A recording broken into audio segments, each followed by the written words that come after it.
Chapter 2 I shouldn't have done that, too. Irina.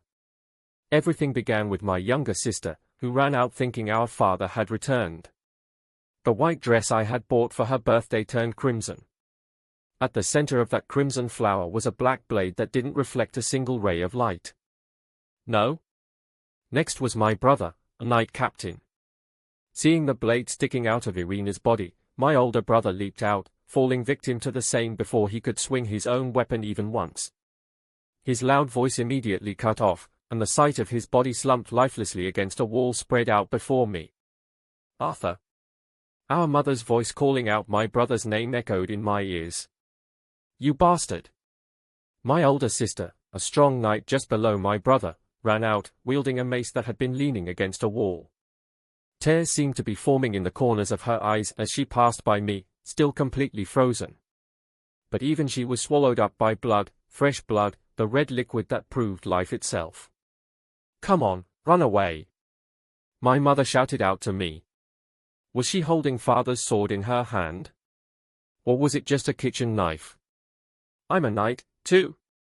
No, you have to run. What is happening? My father. It seems he came back as well. Quickly, run away. You take cover too. My memories after that are rather blurry. When I gripped my sword, the world turned red, then white, then black before it was lit up again by the faint rays of moonlight. And GT, what a good vessel. The black blade was stuck in my right arm, squirming beneath my skin, just squirming and writhing. And GT, you'll suffice. I was praying. For a strong individual with a soul that could overcome all evil, someone who would not falter before evil, someone who could thwart these evil forces. I beg you. Can you hear my voice? Ugh. Upon hearing that last line, my vision filled with light and my lungs filled with air.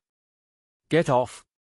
Next, the loud clamor of a busy marketplace and an annoyed voice right before me entered my ears. Tatara, trading post.